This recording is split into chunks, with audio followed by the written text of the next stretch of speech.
এই বিষয়ে আরো জানাতে নিউজরুম থেকে আমাদের সাথে যুক্ত দিচ্ছেন সম্রাট হোসেন। যাচ্ছি তার কাছে। সম্রাট, আপনার কাছে শুরুতেই জানতে চাইবো যে এই যে নিয়োগ প্রক্রিয়াটি আসলে কেমন হবে এবং এই কার্যক্রম কবে নাগাদ শুরু হবে?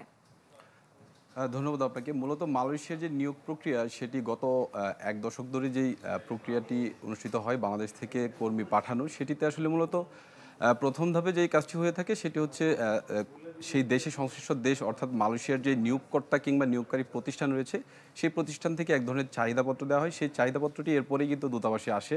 সেই দূতাবাস এরপরে যেই চাহিদাপত্র যেটিকে বলা হয়ে থাকে যে আপনার অ্যাটাস্টেশন, অর্থাৎ সেই অ্যাটাস্টেশনের পরেই কিন্তু সেটি বাংলাদেশে আসে এবং সেই কর্মীর ডাক পড়ে, অর্থাৎ এই জন্য এটিকে বলা হয় মূলত কলিং ভিসা। তো এই কলিং ভিসায় গত বছরের ৩১ মে পর্যন্ত যেই কর্মীরা যেতে পারেনি তারা কিন্তু গত এক বছর ধরে নানান জটিলতার মধ্য দিয়ে পার হয়েছে। আমরা দেখেছি প্রবাসী কল্যাণ মন্ত্রণালয় থেকে শুরু করে একেবারে রাজপথেও কিন্তু তারা নেমেছে। এমনকি তারা এজেন্সির দ্বারে দ্বারেও ঘুরেছে শেষ সময় পর্যন্ত। অর্থাৎ এই সময় বলা যেতে পারে যে এটি এই অন্তর্বর্তী সরকারের অন্যতম একটি সফলতা, যেই মালয়েশিয়াতে এই কর্মীদের পাঠানোর বিষয়ে। কেননা তৎকালীন সরকার কিন্তু তাদের পাঠানোর বিষয়ে কোনো ধরনেরই পদক্ষেপ নিতে পারেনি। এমনকি তারা তখন বলেছিল যে পাঠানো হবে, এই ধরনের এই কর্মীদেরকে দিনের পর দিন ঝুলিয়ে রেখেছিল। তো এখন এই মুহূর্তে এই প্রায় ১৮,০০০ কর্মীর জন্য এটি কিন্তু অত্যন্ত আসলে আনন্দের বিষয় যে এখন তারা যেতে পারবে। মালয়েশিয়ার যে বাংলাদেশ হাইকমিশন রয়েছে তারা কিন্তু বলছে যে এই বোয়েসেলের মাধ্যমেই এই কর্মীরা খুব শীঘ্রই তারা যেতে পারবে। আর এই পুরো প্রক্রিয়াটি কিন্তু নির্ভর করছে বোয়েসেলের উপর, বাংলাদেশের যে সরকারি প্রতিষ্ঠান সেই বোয়েসেল।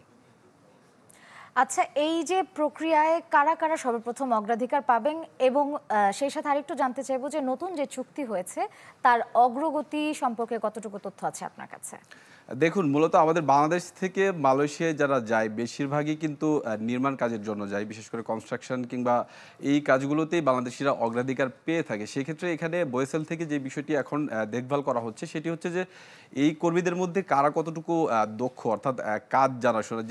যেহেতু এখানে আসলে মালয়েশিয়াতে দুটি সেক্টরের কথা বলা হচ্ছে, একটি হচ্ছে নির্মাণ, আরেকটি হচ্ছে পর্যটন। সেক্ষেত্রে আপনি নিশ্চয়ই জানেন যে পর্যটনের ক্ষেত্রে অভিজ্ঞতা কিংবা হচ্ছে প্রশিক্ষণ সেসব বিষয়াদি থাকে। সেখানে বোয়েসেল কিন্তু এখন পর্যন্ত আমরা যতটুকু জানতে পেরেছি তারা এক ধরনের ট্রেনিংয়ের ব্যবস্থা করেছে। তার পরপরই হয়তোবা এখান থেকে তারা নির্বাচিত করবে কারা নির্মাণ খাতে যাবে আর কারা হচ্ছে ট্যুরিজম খাতে যাবে। এটি খুব শীঘ্রই কিন্তু তারা বলছে যে তারা এই বিষয়টি পরিষ্কার করবে। আরেকটি বিষয় যদি আপনাকে জানিয়ে রাখি যে এই মালয়েশিয়াতে কিন্তু এরই মধ্যে যে নিয়োগ প্রক্রিয়া, অর্থাৎ যেই চাহিদাপত্র সত্যায়ন, সেই সত্যায়নের কাজও কিন্তু দূতাবাস বলছে যে তারা এরই মধ্যে শুরু করে দিয়েছে।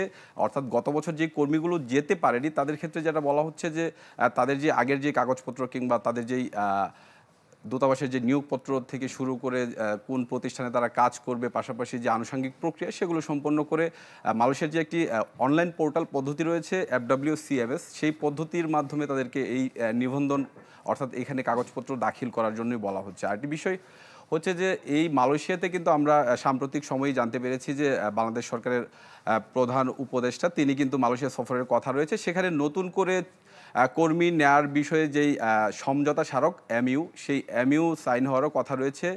আপনি জানেন যে এই কিছুদিন আগেই কিন্তু প্রবাসী কল্যাণ মন্ত্রণালয়ের উপদেষ্টা তিনি মালয়েশিয়ায় সফর করেছিলেন। তখন কিন্তু এই বিষয়গুলো জানিয়েছিলেন যে শীঘ্রই মালয়েশিয়াতে ১.৫ লাখ লোক নেবে, সেখানে বাংলাদেশিরা অগ্রাধিকার পাবে। সেটি সময়ের সাথে সাথে হয়তো জানা যাবে কোন কোন সেক্টরে কিংবা কোন কোন জায়গায় কর্মীর চাহিদা রয়েছে, সেখানে কিন্তু এই বাংলাদেশিদের নেওয়া হবে বলে আশা করা যাচ্ছে। ধন্যবাদ সম্রাট আপনাকে। মালয়েশিয়ায় বাংলাদেশি কর্মী নিয়োগের বিষয়ে বিস্তারিত জানাতে আমাদের সঙ্গে এতক্ষণ যুক্ত ছিলেন নিউজরুম থেকে সহকর্মী সম্রাট হোসেন।